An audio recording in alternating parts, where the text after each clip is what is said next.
बिस्मिल्लाहिर्रहमानिर्रहीम अस्सलाम वालेकुम students, welcome back to VU learning zone.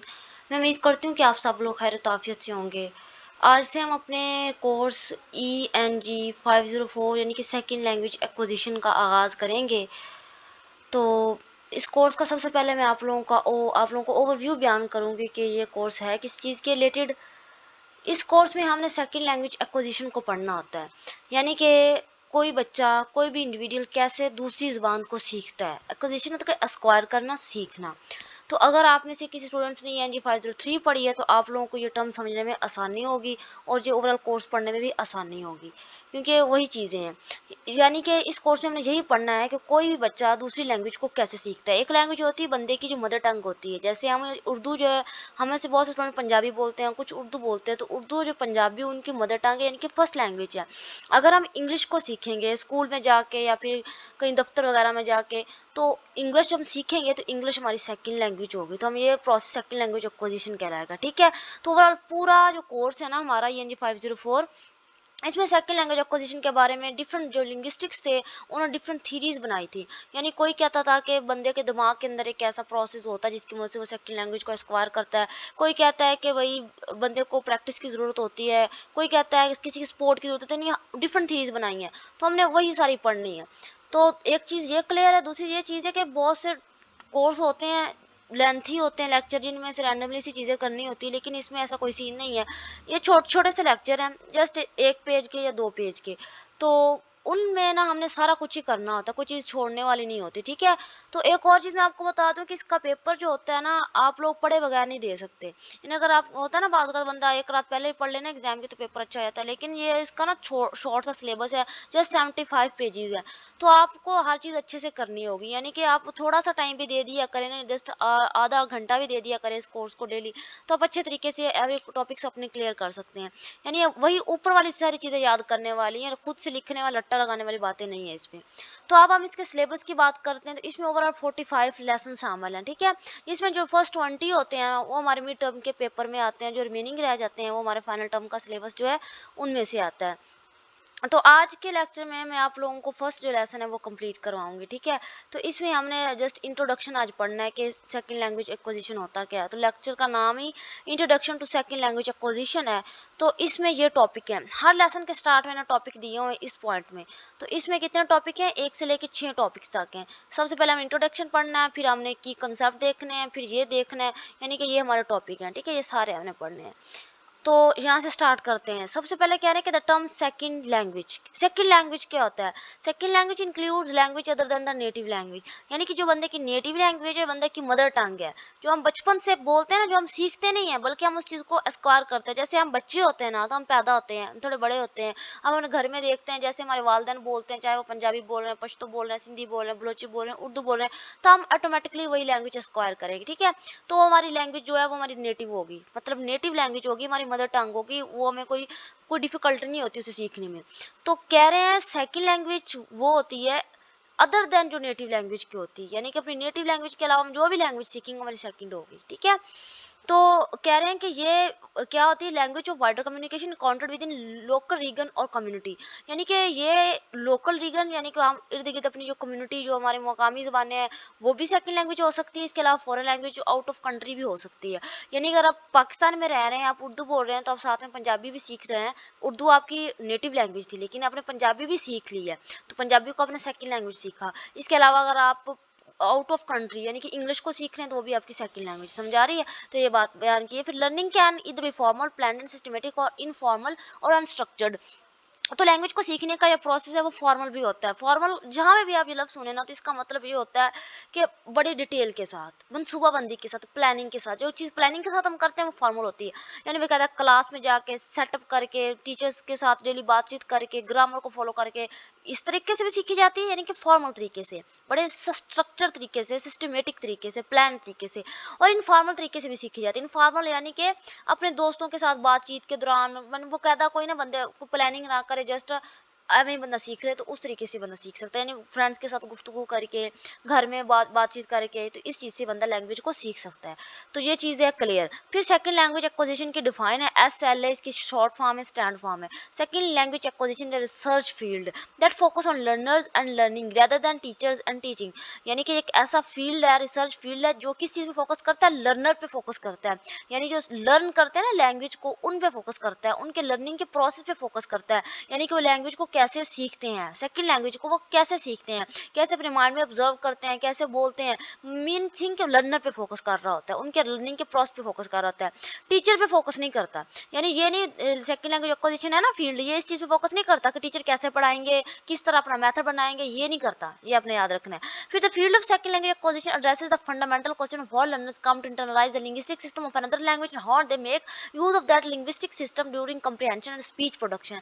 यानी कि ये इस चीज़ पे क्वेश्चन उठाता है, इस चीज़ को देखता है कि जो लर्नर है वो कैसे लैंग्वेज को इंटरनलाइज करता है, यानी कि जज़ब करता है। लिंग्विस्टिक्स लिंग्विस्टिक मतलब लैंग्वेज के अकॉर्डिंग, यानी जो लिंग्विस्टिक सिस्टम होता है, लैंग्वेज का सिस्टम होता है, उसके बोलने का सिस्टम होता है, उसके जो रूल्स होते हैं उनको कैसे इंटरनलाइज करता है, यानी कि ऑब्जर्व करता है।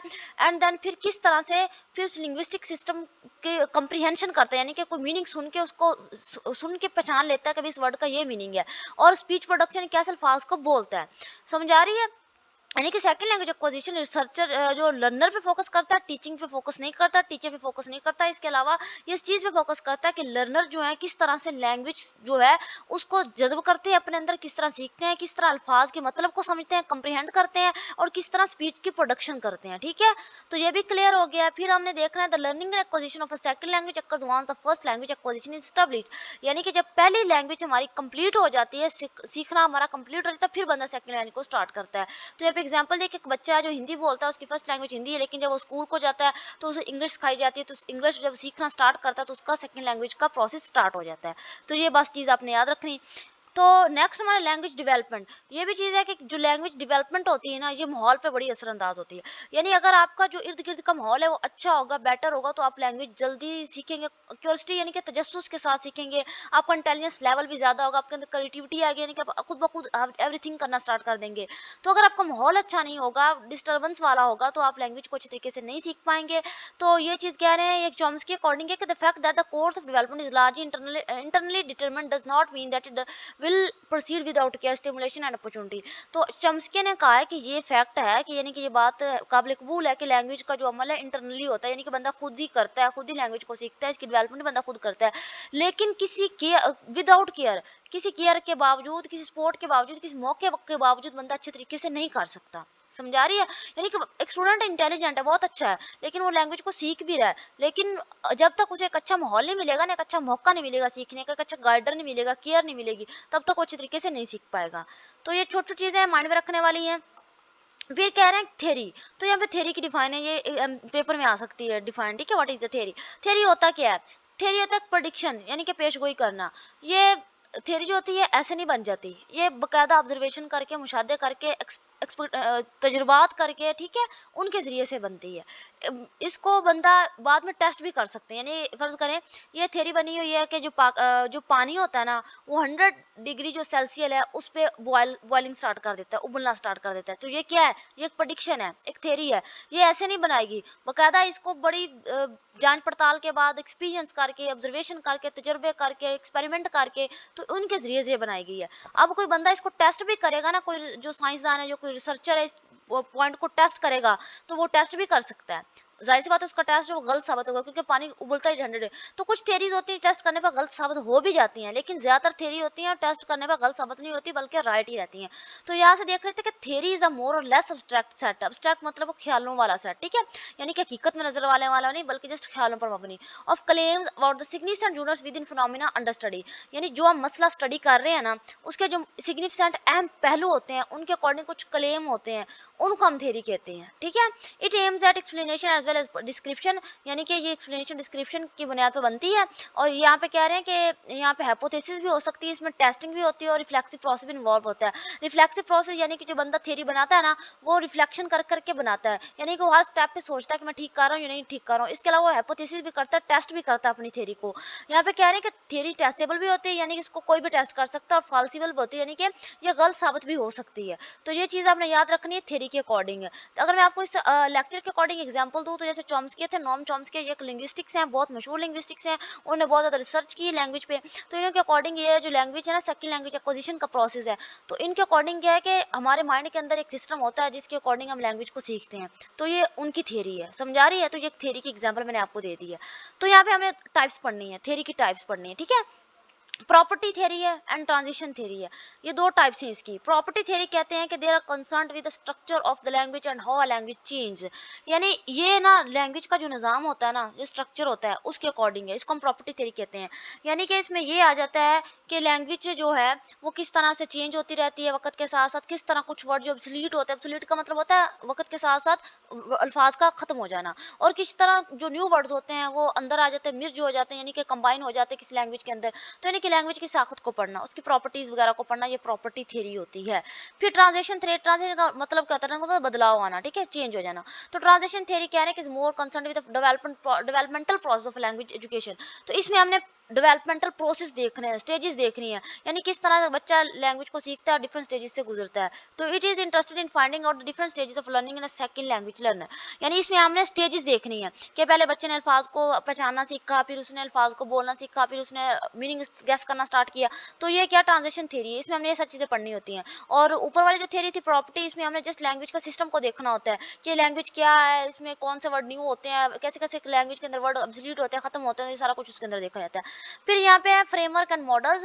तो कह रहे हैं जो थ्योरीज होती है ये तो प्रोडिक्शन होती है, ठीक है, प्रोडिक्ट की होती है चीज़, यानी कि पेश गोई होती है। लेकिन जो फ्रेमवर्क और मॉडल्स होते हैं, तो कह रहे हैं ये डिस्क्राइब करते हैं कि कोई चीज़ किस तरह से हैपन हुई, बड़ी डिटेल के साथ।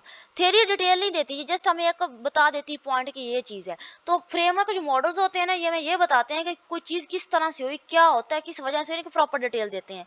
तो ये अगर बस आप लोग माइंड में रखें, अदरवाइज आप इस पे फोकस ना भी करें तो ठीक है, बाकी चीज़ें सारी आपने माइंड में रखनी है। लास्ट हमारा क्वेश्चन, नेचर ऑफ लैंग्वेज, यानी कि लैंग्वेज की नेचर क्या है। तो लैंग्वेज के अकॉर्डिंग बताया कि लैंग्वेज बहुत ज़्यादा इंपॉर्टेंट फिनोमेना है, बहुत इंपॉर्टेंट पहलू है। हम अपनी बर्थ से डेथ तक अपनी तमाम जो एक्टिविटीज़ है लैंग्वेज के थ्रू ही करते हैं, यही चीज़ है जो हमें जानवरों से नुमाया करती है। तो यही डोमिनेंट बंदा इसी वजह से, ह्यूमन के पास लैंग्वेज की स्किल है ना, बोल सकता है, तो इसी वजह से वो तमाम मखलूक़ात पे उसे फ़ोक़े दी गई है। तो कम्युनिकेशन का ज़रिया भी है, जैसे नहीं क्या हो रहा है, लैंग्वेज के वर्ड में हम फीलिंग्स वगैरह को बताते हैं लैंग्वेज के ज़रिए, हम सोसाइटी में भी लैंग्वेज के थ्रू ही कम्युनिकेट करते हैं। तो यहाँ पे लैंग्वेज के अकॉर्डिंग कुछ पॉइंट है कि लैंग्वेज इज अ लर्नड, यानी कि ये सीखी जाती है, प्रोसेस है, ये मुकम्मल सीखने का प्रोसेस है, खुद ब खुद नहीं आती। लैंग्वेज एक मुकादा सिस्टम है, इसमें साउंड्स होते हैं, स्ट्रक्चर होते हैं, वोकेबलरी होती है, यूँ नहीं कि बस ये सिंपल सी बात है। साउंड सिस्टम भी हर जो कंट्री है उसका अपना होता है, लैंग्वेज जो है उसका अपना साउंड सिस्टम होता है। और लैंग्वेज एक स्किल है, यानी कि ये प्रैक्टिस के थ्रू आती है। जिस तरह हम स्विमिंग है, हम जस्ट पढ़ने से नहीं करते, स्विमिंग और साइकिलिंग हम बाकायदा प्रैक्टिस से करते हैं, तो ये भी एक प्रैक्टिस के थ्रू आती है। और कम्युनिकेशन का जरिया and then language is rule govern, यानी कि इसके रूल होते हैं, ये ऐसे नहीं बन जाते हैं कि जैसे इंग्लिश की ग्रामर है तो इसमें सब्जेक्ट पहले आएगा, फिर वर्ब आएगा, देन ऑब्जेक्ट आएगा जुमले को फॉर्म करने के लिए। तो यहाँ पे कह रहे हैं कि इसके अंदर रूल्स होते हैं, लैंग्वेज इज यूनिक, हर जो है लैंग्वेज दूसरे से यूनिक है, मुनफरिद है। तो ये चीज़ें हैं, बस आपने मेन थिंग ये पता है, लेक्चर थोड़ा सा लेंथी हो गया, अदरवाइज इसके लेक्चर 6-6 7-7 मिनट के बन सकते हैं, क्योंकि इसमें मैंने आप लोगों को ओवरऑल सारा बताना था कि हमने क्या पढ़ना है। तो मैं उम्मीद करती हूँ कि मेरा पहला लेक्चर आप लोगों को काफ़ी हेल्पफुल होगा और आप लोगों को अंडरस्टैंडेबल भी होगा। अपना जो पॉइंट ऑफ व्यू है, अपना जो फीडबैक है, लाजमी कमेंट बॉक्स में शेयर किया करें, बताया करें, ताकि जो न्यू स्टूडेंट्स आते हैं उनके भी हेल्पफुल हो सके। एंड देन प्लीज़ अगर चैनल पे नए हो तो सब्सक्राइब लाजमी कर दिया करें, क्योंकि ये आप लोगों की तरफ से एक मोटिवेशन होती है मेरे लिए। और चैनल के लिंक को भी ज़्यादा शेयर किया करें, क्योंकि ये न्यूली क्रिएट हुआ है, आप लोगों की सपोर्ट से ही मैंने आगे जाना है, क्योंकि मेरा फ़र्ज़ होता है मेहनत करना, और आप लोगों का फ़र्ज़ है मुझे इस मेहनत का सिला देना, और अल्लाह मियाँ पे बाकी मैंने छोड़ा हुआ है। चलिए अपनी दुआ मुझे लाज़मी याद रखिएगा। अगर मुझे किस तरह के हैंडआउट्स वगैरह चाहिए हो, अगर मुझे मुझे जॉइन करना हो, तो व्हाट्सएप डिस्क्रिप्शन के नीचे मेरा व्हाट्सएप नंबर भी है, और इसके अलावा कम्युनिटी का लिंक भी है, तो आप उसके थ्रू मुझे कम्युनिटी पे जॉइन कर सकते हैं, ठीक है, ताकि हम एक फैमिली जो है बिल्ड कर सकें। तो अपनी दुआ मुझे लाज़मी याद रखिएगा। मिलते हैं नेक्स्ट वीडियो में। अल्लाह हाफ़िज़।